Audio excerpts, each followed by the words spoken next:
Behind the Red Line, Episode 32, The Girl Who Vanished Between Two Lives. Jacksonville, Florida, 2014. In Jacksonville, Florida, when the heat rises, the city changes shape. Shadows stretch longer. Secrets sink deeper. And the air feels thick with stories no one wants to tell. In 2014, one of those stories belonged to a young woman named Kenya R., known to friends and clients as Kissy.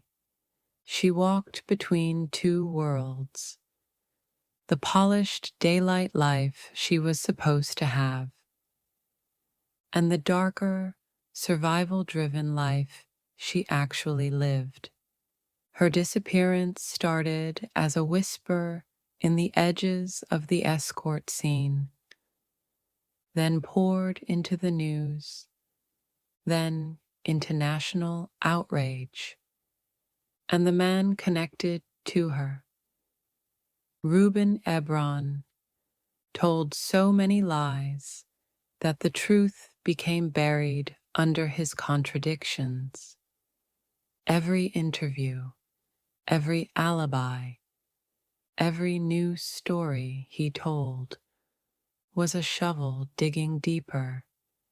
But eventually, someone had to ask the real question: where was Kenya? Tonight, we walk back into the Florida heat, into motel corridors, into online escort postings, into the world of a woman caught between danger and the people who profited from her.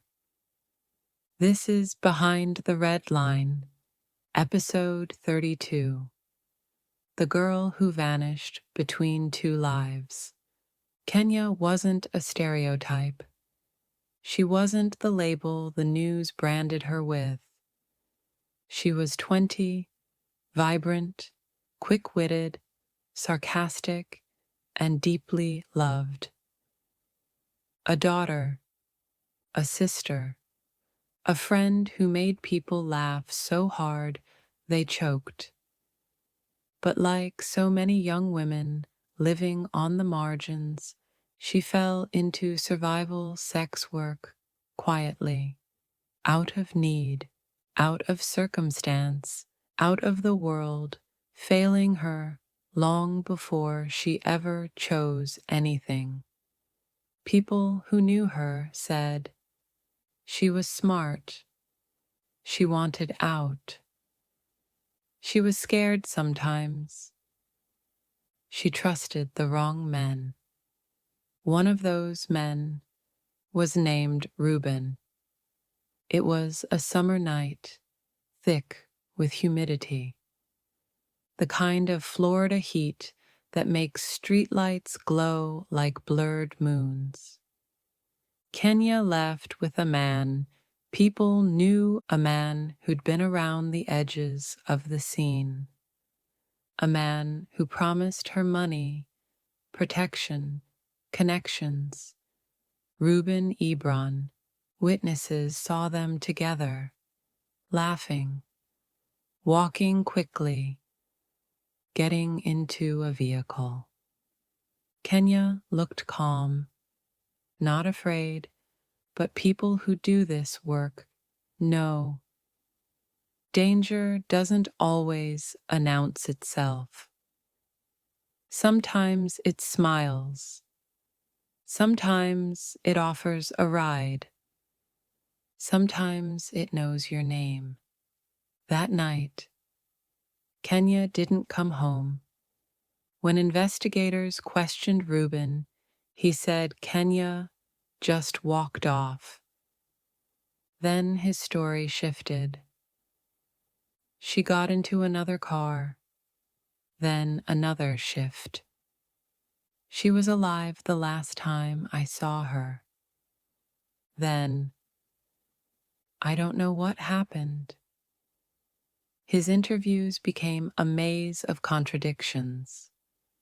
No straight line, no consistency, just wobbling stories like a man trying to stand on water. And every time detectives pressed him, he changed the story again. Kenya's family felt the truth in their bones. He knows something. He's hiding something. He was the last one with her, but without a body, the police couldn't move fast.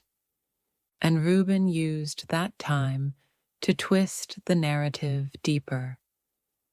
Investigators dug into Kenya's online presence. Escort listings, burner numbers, client interactions. Her last known communications narrowed the window. The night she was with Reuben, the ads stopped. The calls stopped. The messages stopped.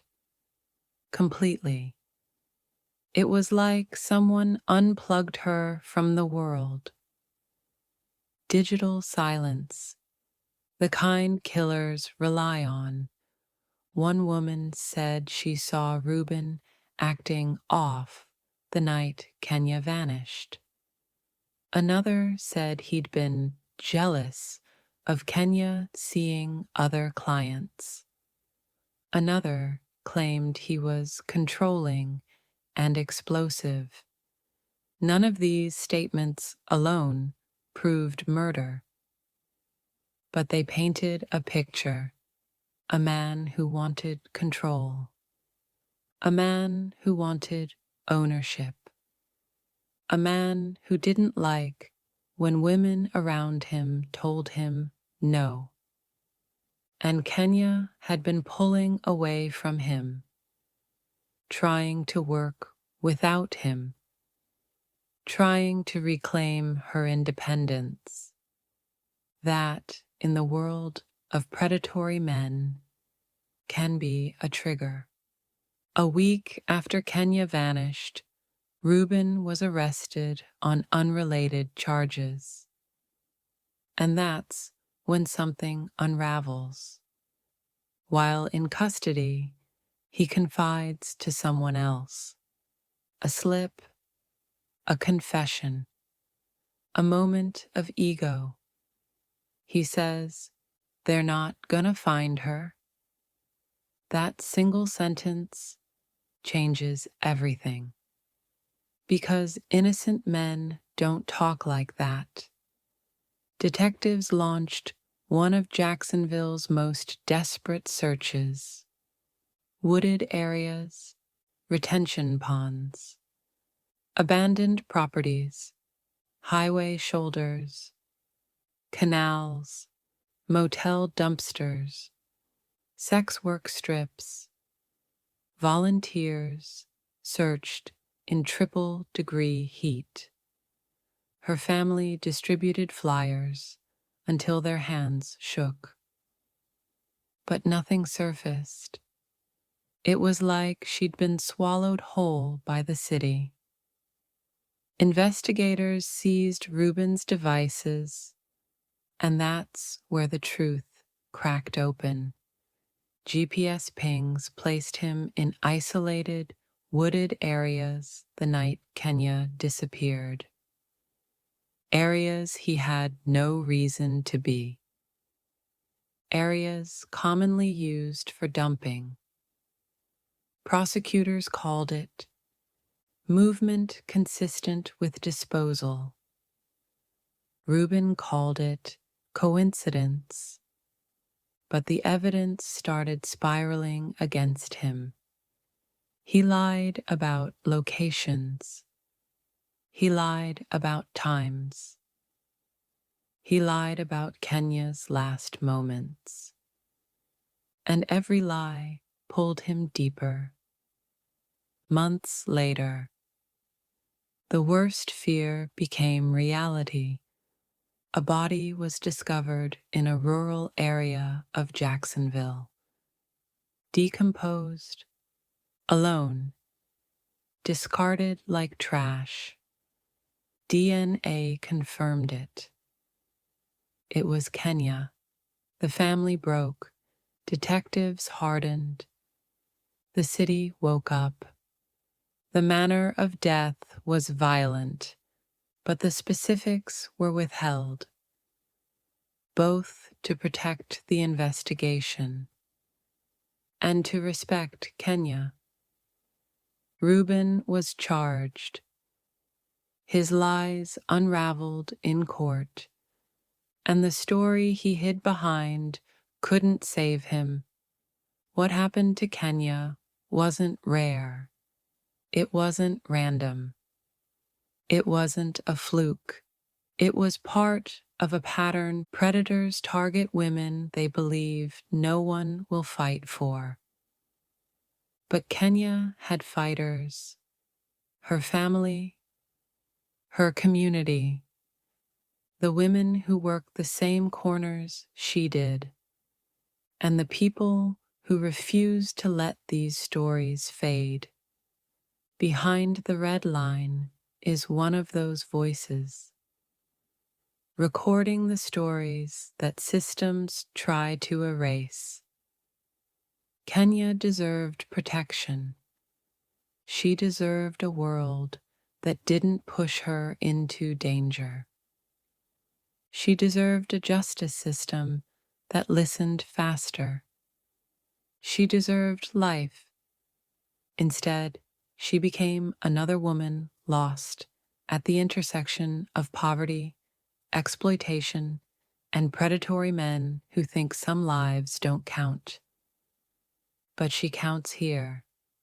This was Behind the Red Line, Episode 32, The Girl Who Vanished Between Two Lives.